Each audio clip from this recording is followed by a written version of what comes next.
San Juan 7, del 1 al 9.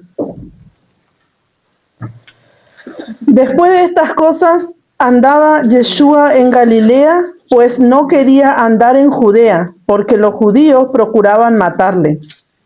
Estaba cerca la fiesta de los judíos, la de los tabernáculos. Y le dijeron sus hermanos: sal de aquí y vete a Judea, para que también sus discípulos vean las obras que haces. Porque ninguno que procura darse a conocer hace algo en secreto. Si estas cosas haces, manifiéstate al mundo, porque ni aun sus hermanos creían en él. Entonces Yeshua les dijo: mi tiempo aún no ha llegado, mas vuestro tiempo siempre está presto. No puede el mundo aborreceros a vosotros, mas a mí me aborrece, porque yo testifico de él, que sus obras son malas. Subid vosotros a la fiesta. Yo no subo todavía a esa fiesta, porque mi tiempo aún no se ha cumplido. Y habiéndoles dicho esto, se quedó en Galilea. Muy bien. Veníamos viendo que ya pasamos la fiesta de la Pascua, ¿verdad? Y luego de la fiesta de la Pascua está el milagro de los 5.000, que era la fiesta de Shavuot, ¿sí? Los 50 días, ¿se acuerdan? Y después tenemos la fiesta de los tabernáculos, y acá nos encontramos con la fiesta de los tabernáculos. Pero vamos a recordar algunas cosas. ¿Quiénes eran estos que le querían matar al Señor? Recuerden de esto, porque los que le querían matar eran los judeanos. Los judeanos, acá entraban los fariseos, los idumeos, los saduceos y todo tipo de grupo religioso. Porque los que le querían matar al Señor eran sus hermanos en sí, estos, de la familia de los judíos. Eran los judeanos que estaban ocupando los lugares religiosos. ¿Por qué? Porque no querían que él traiga, según ellos, otra doctrina, pero era la doctrina que debían haber vivido siempre. ¿Qué pasa con nosotros ahora? Nos aborrecen, ¿por qué? Porque no quieren que traigamos otra doctrina, porque nos dicen que somos del diablo, que echamos demonios por Belcebú, todo lo que le decían al Señor, eso lo dicen a nosotros. ¿Por qué? Porque estamos enseñando la doctrina de la Torá, eso le decían al Señor. Entonces, ¿quiénes eran?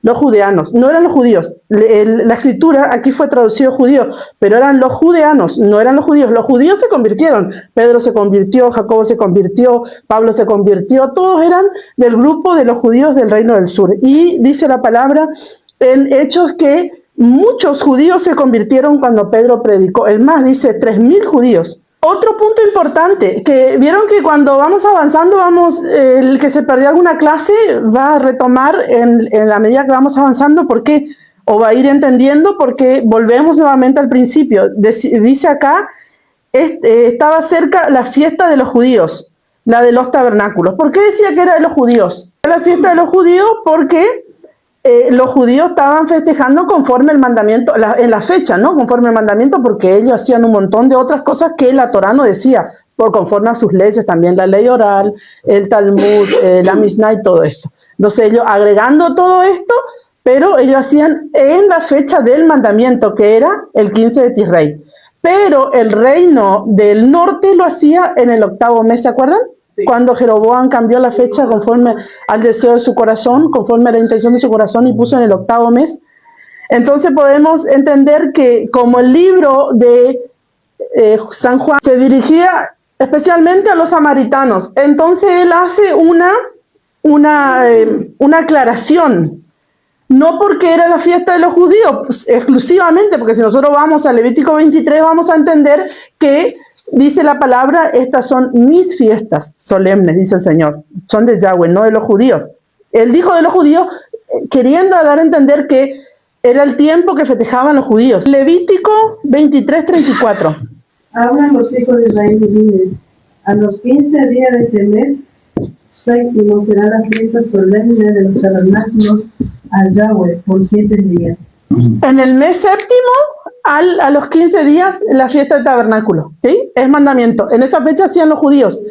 Vamos a Primera de Reyes 12:32. Entonces instituyó Jeroboam fiesta solemne en el mes octavo, a los 15 días del mes, conforme a la fiesta solemne que se celebra en Judá, y sacrificó sobre un altar. Así hizo en Betel, ofreció sacrificios a los becerros que había hecho. Ordenó también en Betel sacerdotes para los lugares altos que él había fabricado. Muy bien, entonces acá podemos ver que Jeroboam instituyó en el mes octavo. En el mes octavo al 15 del mes. Al 15 del mes.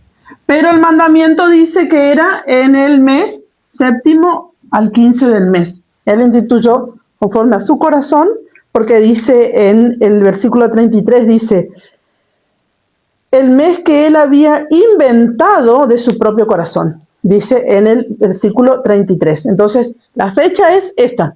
Pero el reino del norte lo hacía, o los samaritanos lo hacían en el mes octavo.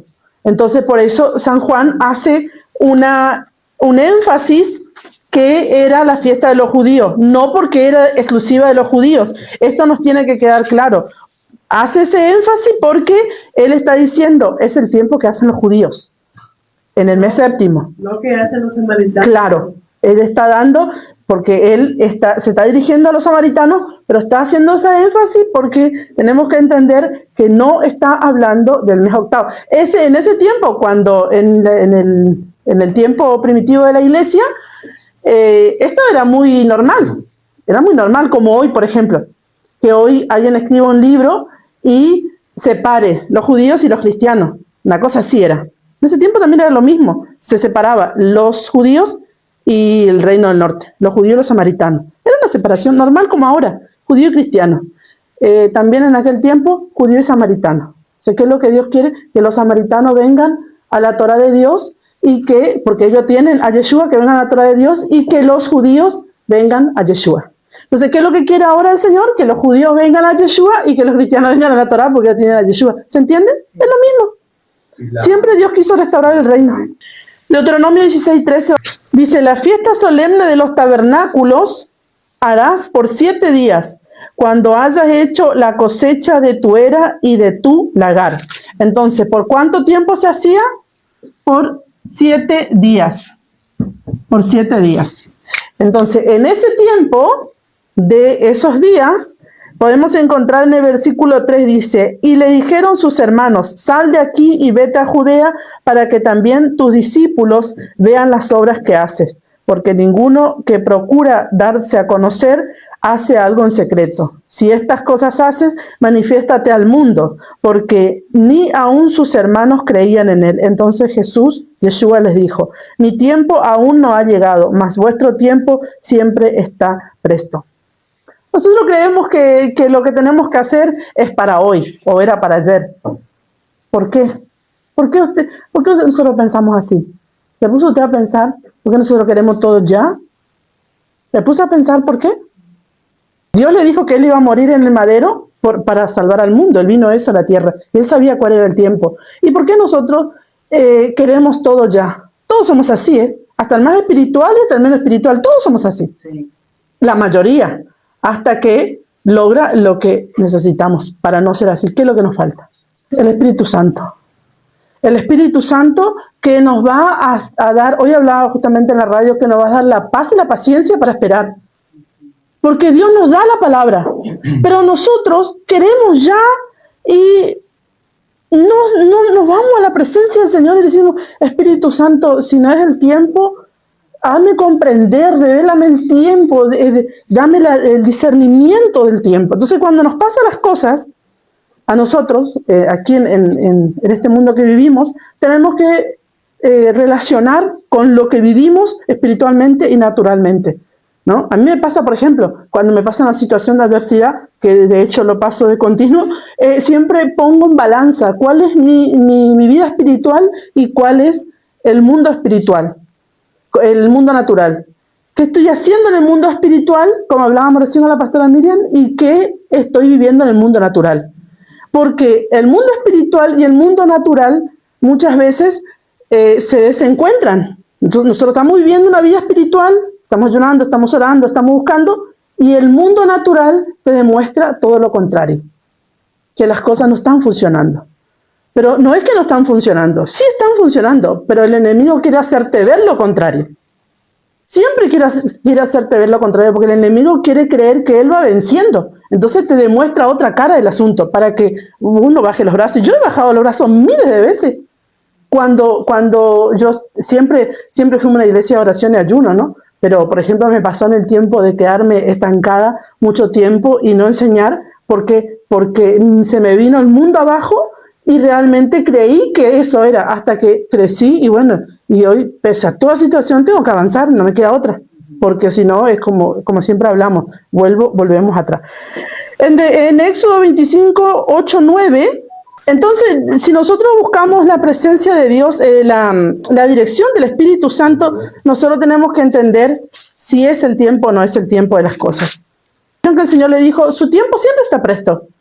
Ustedes están dispuestos siempre, pero a hacer lo que ustedes quieren, como ustedes quieren, pero mi tiempo no es aún. Él sabía cuál era el tiempo exacto de todas las cosas, porque él habitaba él era la misma presencia de Dios. Eso. Qué interesante eso, y que tenemos que nosotros meditar sobre eso. Y harán un santuario para mí, y habitaré en medio de ellos, conforme a todo lo que te muestre el diseño del tabernáculo y el diseño de todos sus utensilios, así lo haréis. Muy bien, Dios siempre quiso habitar con su pueblo. Primera de Reyes 6:13. Y habitaré en ella en medio de los hijos de Israel, y no dejaré a mi pueblo Israel. Muy bien, ahí nuevamente tenemos lo que dice Éxodo 25, 8, 9, para resaltar. Isaías 12:6. Los hijos se cantan como oradora de Sión, porque grande es en medio de ti el Santo de Israel. Muy bien. Zacarías 2, 10 al 12.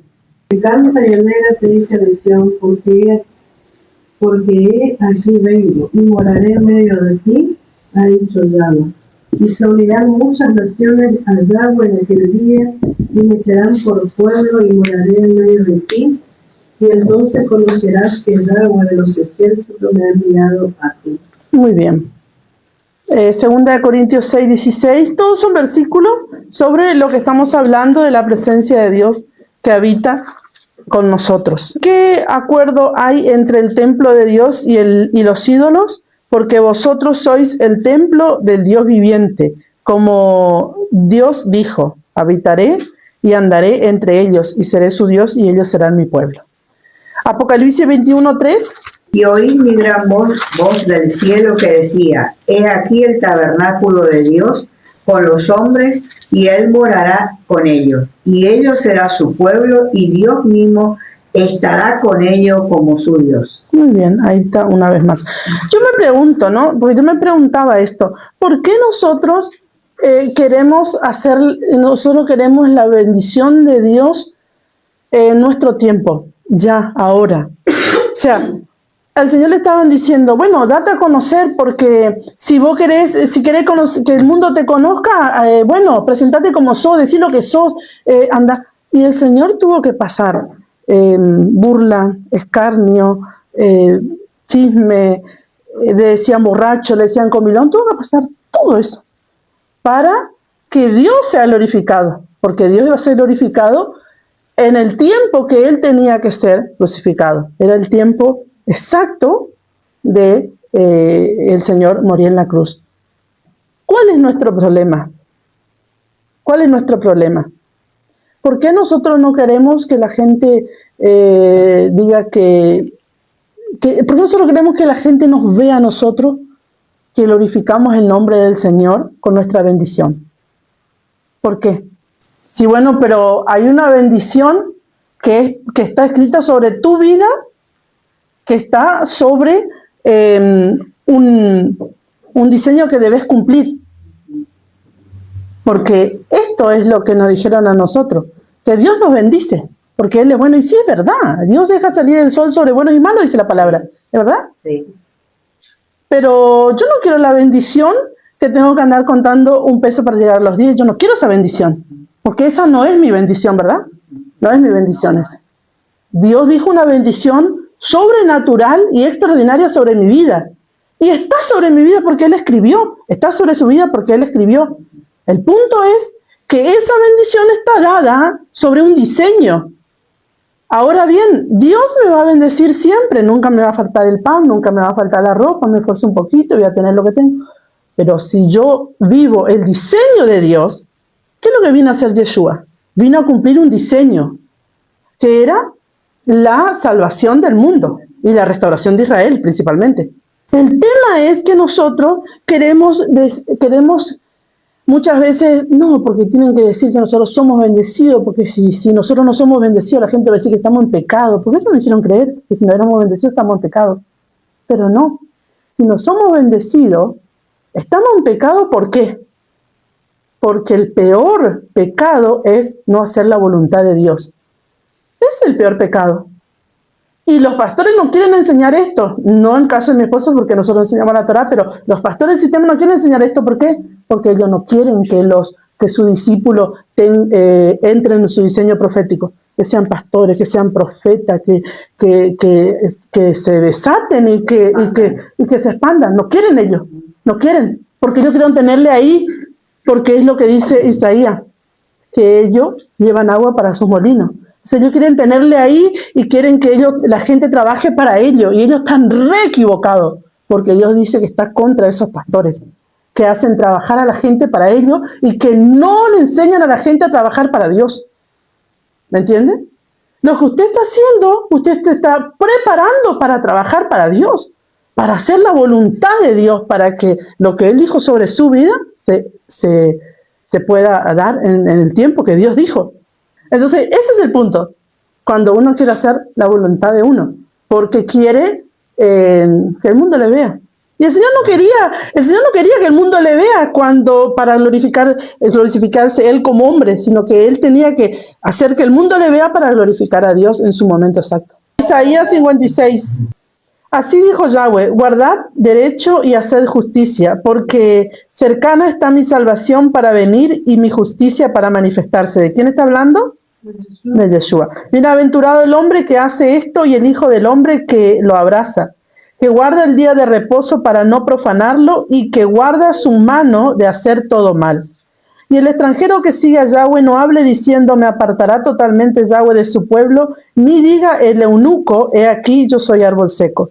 Porque así dijo Yahweh, a los eunucos que guardan mis días de reposos y escojan lo que yo quiero y abracen mi pacto, yo les daré lugar en mi casa y dentro de mis muros, y nombre mejor que el de los hijos e hijas, nombre perpetuo les daré que nunca perecerán. Y a los hijos de los extranjeros que sigan a Yahweh para servirle y que amen el nombre de Yahweh para ser sus siervos, a todos los que guardan el día de reposo para no profanarlo y abracen mi pacto, yo les llevaré a mi santo monte y los recrearé en mi casa de oración. Sus holocaustos y sus sacrificios serán aceptos sobre mi altar, porque mi casa será llamada casa de oración para todos los pueblos. Dice Yahweh el Señor, el que reúne a los dispersos de Israel, aún juntaré sobre él a sus congregados. Entonces, ¿cómo nosotros podemos dar fruto? ¿De qué manera vamos a dar fruto? Guardar los mandamientos de Dios. La única manera de dar frutos conforme la palabra de Dios es guardar los mandamientos de Dios. Es la única manera, no hay otra, que nosotros podamos dar fruto conforme a la voluntad del Padre. ¿Se entiende? Porque justamente venimos hablando porque el Señor nos entregó en el madero cuando los hermanos le dijeron, bueno, date a conocer, ya sé lo que tenés que hacer. No. Él tenía que guardar los mandamientos de Dios. ¿Qué decían los mandamientos de Dios? Estaba predestinado a un tiempo, a una hora, a un día y a un momento exclusivo en el mundo, en la historia, la muerte y el sacrificio del Señor, que era entre las 2 tardes en la fiesta de Pesaj, a los 33 años, como dice la palabra aproximadamente, ¿no? Números 15, 15 al 16. Un mismo estatuto tendréis vosotros de la congregación y el extranjero que con vosotros mora. Será estatuto perpetuo por vuestras generaciones como vosotros, así será el extranjero delante del Padre. Una misma ley y un mismo decreto tendréis, vosotros y el extranjero que con vosotros mora. La misma ley, Y el mismo decreto tendréis. un mismo decreto. Muy bien. Entonces, si las fiestas, porque veníamos leyendo en el versículo 2 que las fiestas eran de los judíos, pero ¿para qué leemos esto? Para poder entender que en realidad no es de los judíos, sino que es de Israel, es de todo el pueblo. Ahora bien dice que un mismo estatuto, una misma ley, un mismo decreto, para todos. Si las fiestas fueran solamente para los judíos, la salvación también sería solo para los judíos. ¿Se entiende o no? Primera de Corintios 5:7. Limpiaos pues de la vieja levadura para que seáis nueva masa, sin levadura como sois, dice el apóstol Pablo a los corintios, que se convirtieron al Señor. Porque nuestra Pascua, que es Cristo, ya fue sacrificada por nosotros. Entonces, si el Cordero de Pascua, que fue sacrificado por nosotros para redención de nuestros pecados. Primera Corintios, ¿cuánto era? 5:7.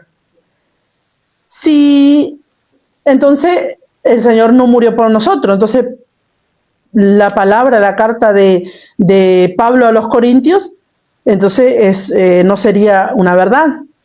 Pero sí, el Señor murió por todos aquellos que vienen a Él, todos aquellos que son injertados en el olivo verde. Entonces dice, nuestra Pascua, que es Cristo, que es el Mesías, ya murió por nosotros. Entonces, si las fiestas fueran solo para los judíos, entonces la salvación también sería solo para ellos, porque Él murió, empieza para salvarnos a todos aquellos que quieren venir a Él. ¿Se entiende?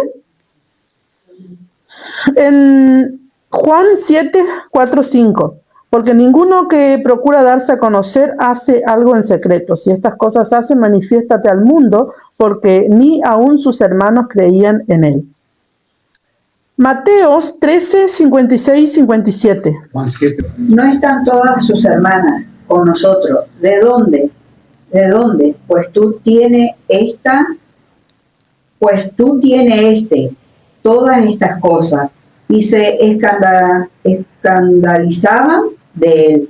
Pero Jesús le dijo, no hay profeta sin honra sino en su propia tierra y en su casa. En su propia casa.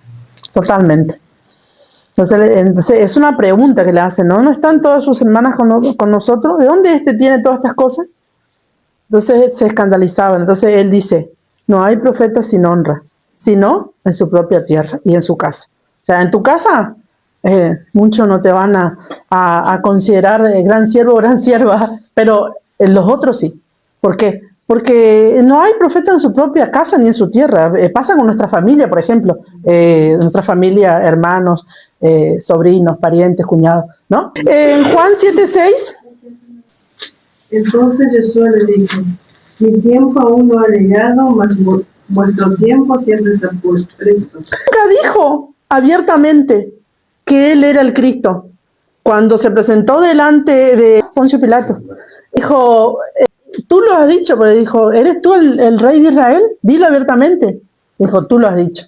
¿Sí? Luego se encontró en un lugar con los discípulos y les dijo, ¿quién dicen los hombres que yo soy? Seguimos. Mi tiempo aún no ha llegado, mas vuestro tiempo siempre está presto. ¿Cuál era el tiempo del Señor? ¿Cuál era el tiempo del sacrificio? ¿Cuál era el tiempo? Entre las 2 tardes, ¿sí? Bueno, a las 3 de la tarde. En el sacrificio de la tarde. Juan 7:13. No puede el mundo aborrecer a vosotros, mas a mí me aborrece. Porque yo testifico de él, que sus obras son malas. Subid vosotros a la fiesta. Yo no subo todavía a esa fiesta, porque mi tiempo aún no se ha cumplido. Y habiéndole dicho esto, se quedó en Galilea. Pero después que sus hermanos habían subido, entonces él también subió a la fiesta no abiertamente, sino como en secreto. Y le buscaban los judíos en las fiestas y decía, ¿dónde está aquel? Que había gran murmullo acerca de él entre la multitud, pues unos decían, es bueno, pero otros decían, no, sino que engaña al pueblo, pero ninguno hablaban abiertamente de él por miedo a los judíos. Muy bien, entonces es interesante cómo fue traducido a los judíos por el mismo espíritu antisemita que hay y que ya había en esos tiempos, porque en realidad no eran los judíos. Acá ya vimos que eran los judeanos que le querían matar, era un grupo religioso. Entonces, esto es importante cuando nosotros leemos las escrituras, porque para nosotros sacarnos el espíritu antisemita que tenemos y el pensamiento antisemita que veníamos trayendo del sistema, solamente entendiendo las escrituras, porque el Señor era judío, sus hermanos eran judíos, los que le seguían eran judíos, sus discípulos eran judíos, no habían judíos contra él que estaban con él, o sea, salvo que tenía un diseño de entregarlo, ¿cómo se llama? Judas. Pero después, en realidad, eran todos judíos, porque los que se convirtieron cuando predicó Pedro, inclusive, eran todos judíos. ¿Se entiende o no? 7:14. Mas a la mitad de la fiesta subió Jesús al templo y enseñaba. Mateo 5:17. No penséis que he venido para abrogar la ley o los profetas. No he venido para abrogar, sino para cumplir. Muy bien, entonces el Señor, podemos ver que dice la palabra, mas a la mitad de la fiesta subió Yeshua al templo y enseñaba. ¿A qué templo? El templo de Jerusalén. Entonces el Señor no estaba contra el templo, no estaba contra la Torá, no estaba contra los mandamientos, no vino a formar una nueva doctrina diferente a la que Dios dio a Moisés en el monte Sinaí. Abra su Biblia en Éxodo 34. ¿Qué título tiene? El pacto renovado. El pacto renovado. ¿Qué título tiene? El pacto renovado. ¿Quién trajo el pacto renovado? Moisés.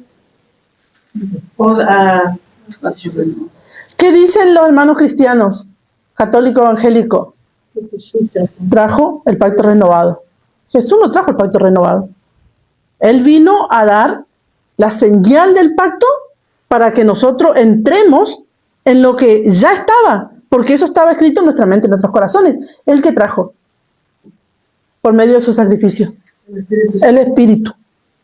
Él trajo el Espíritu para que el pacto renovado que Dios le dio a Moisés, fíjense, si usted lee todo el pacto renovado, va a decir ahí todo lo que le dio a Moisés. Las fiestas anuales, la ofrenda al tabernáculo, la tabla de la ley, el reglamento del día de reposo, las ofrendas, ahí está el llamamiento de Bezaleel, está la construcción del tabernáculo. Sí, bueno, decimos que el Señor trajo el pacto renovado, pero ¿por qué? Porque nosotros entramos por medio del Señor y tenemos el nuevo pacto. Pero si yo les pregunto a ustedes, ¿cuál es el nuevo pacto? ¿Cuál es el nuevo pacto que Yeshua vino a sellar con su sangre? ¿Cuál es el pacto? Yo seré su Dios y ustedes serán mi pueblo. En Apocalipsis dice, yo soy su Dios, ustedes son mis hijos. Ese es el pacto. Yo soy su Dios, ustedes son mis hijos. ¿Cuál es la señal del pacto? ¿Cuál es la señal del pacto en el antiguo pacto? El pacto empieza con Abraham. ¿Cuál es la señal del pacto? Luego ellos hacen la sombra profética de lo que Yeshua iba a venir a hacer con su pueblo por medio del Cordero, que es la sangre del dintel y en los postes de la puerta. Ahora bien, qué bueno que el Señor hizo eso, que Él derramó su sangre y esa es la señal profética. Pero ahora, ¿qué tenemos que hacer nosotros? ¿Qué tenemos que hacer nosotros ahora para que esa sangre, porque la gente piensa, bueno, venimos a Yeshua y la sangre cubre nuestra casa? ¿Será que es tan así?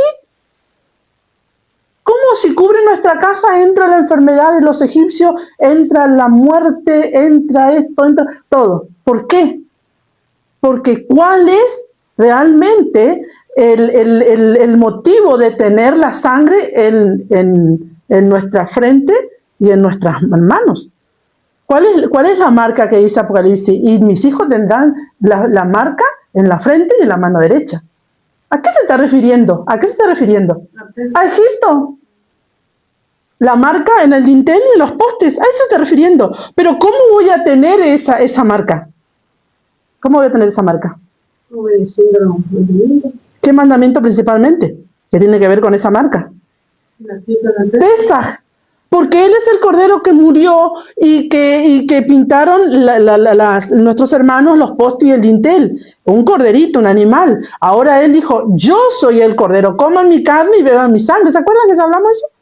Entonces, esa es la marca. Si nosotros hacemos por eso es que cuando venga la gran tribulación, los que tienen la marca del Señor no serán tocados, los que tienen la marca del Señor.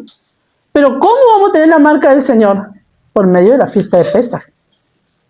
Entonces ahí va a ser el problema, que muchos cristianos se van a rebelar contra Dios, porque serán destruidos y serán perseguidos y serán muertos y serán degollados, un montón de cosas. ¿Por qué? Porque solamente los que tienen la marca serán libres. ¿Y cómo tienen la marca? Por medio de la fiesta de Pesaj. ¿Se entiende?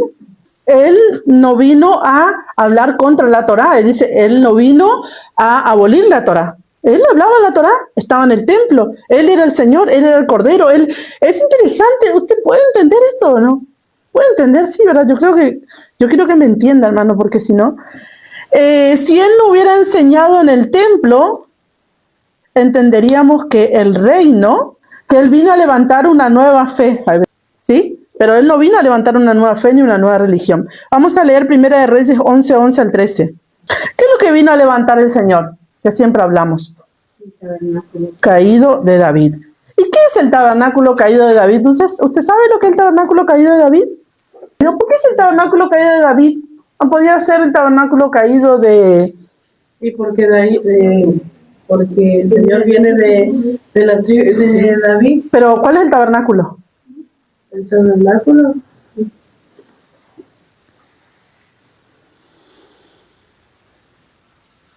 Tenemos el tabernáculo en el desierto, ¿sí? Estaban las 12 tribus en el desierto. Estaban las 12 tribus en el desierto y estaba el tabernáculo, las 12 tribus. Cuando levanta el reino, el Señor que permite el reino en Israel, se levanta primero el rey Saúl, luego el rey David, y Dios hizo pacto eterno con David, no hizo con Saúl, hizo con David, ¿sí? Luego se levanta Salomón, que le sustituye a David, y ellos pertenecían a el reino eterno. Pero resulta que cuando el rey Sedequías es muerto por el rey de Babilonia, Nabucodonosor, el tabernáculo de David, o sea, el reino de David cae, porque nunca más se sentó rey en el trono de David. ¿Qué pasó cuando vino el Señor? Ya vimos esto. ¿Qué pasó cuando vino el Señor? ¿Quién estaba sentado en el trono de David? Un idumeo, que no tenía nada que ver con la tribu de David. ¿Se acuerdan? Sí. Bueno, entonces, el Señor vino a levantar ese tabernáculo caído para que todo funcione como en el principio. Y todo tenía que funcionar cuando las 12 tribus se levantan y se unen. ¿Y cómo levanta el Señor las 12 tribus? Por medio de la restauración. El reino del norte viene a la Torá y el reino del sur viene a Yeshua. ¿Se entiende o no?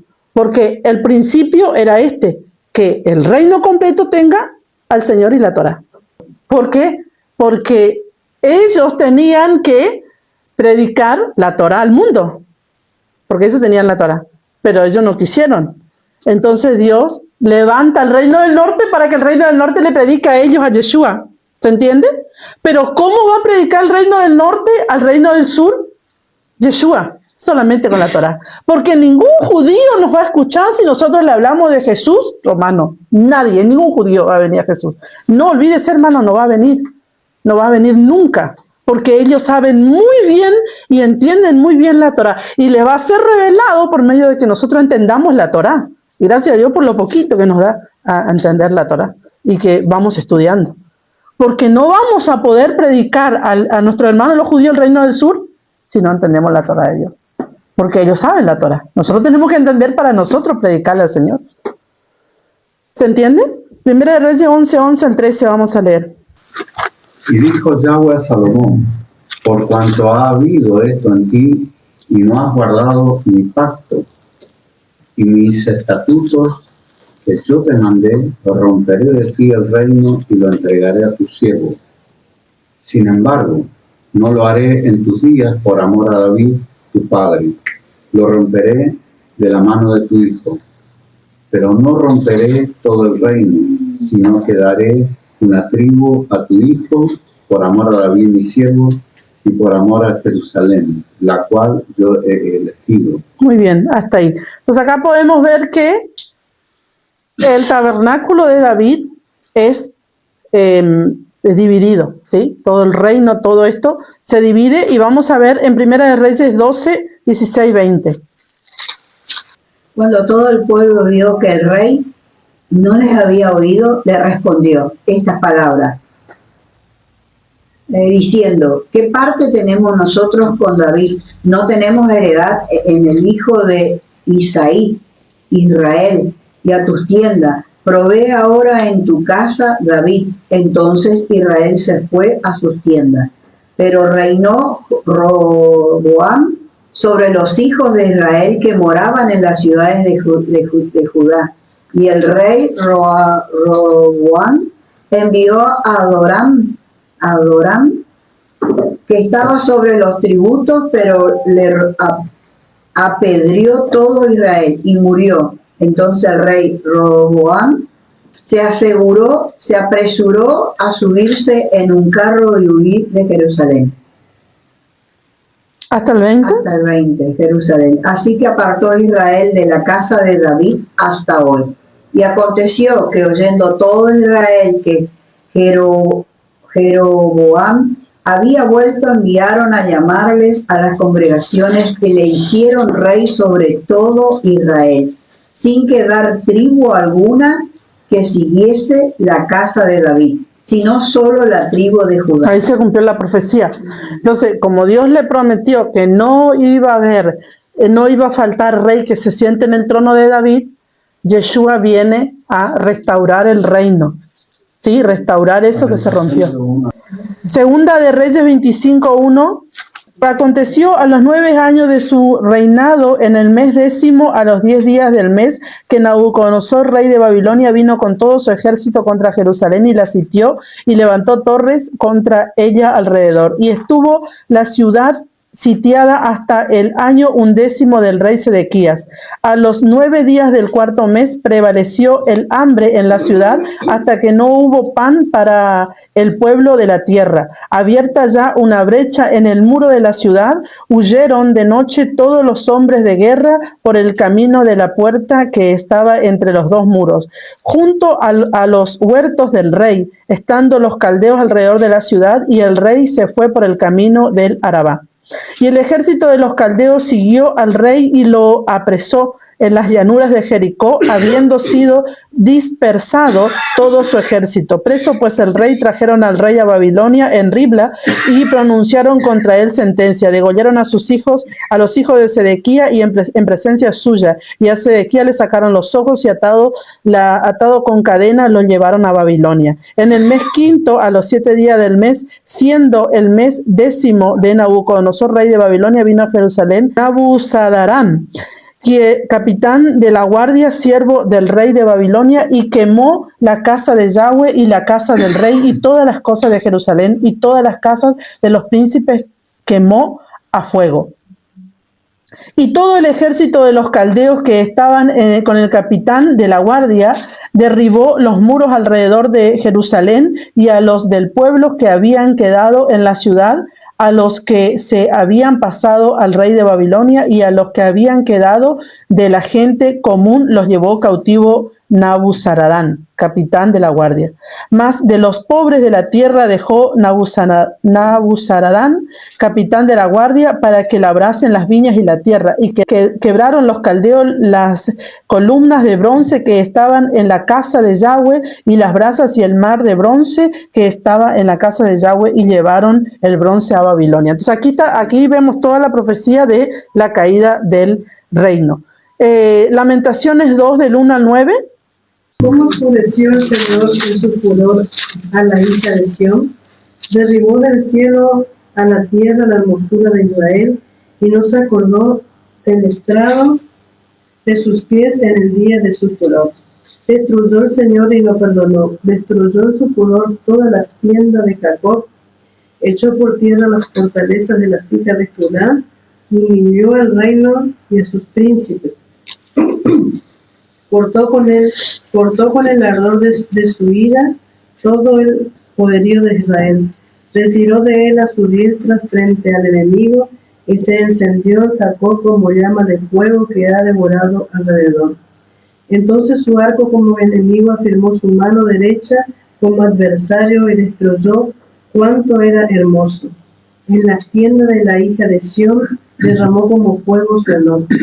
El Señor llegó a ser como enemigo, destruyó a Israel, destruyó todos sus palacios, derribó sus fortalezas y multiplicó en la hija de Judá la tristeza y el lamento. Quitó su tienda como enramada de huertos, destruyó el lugar en donde se congregaban.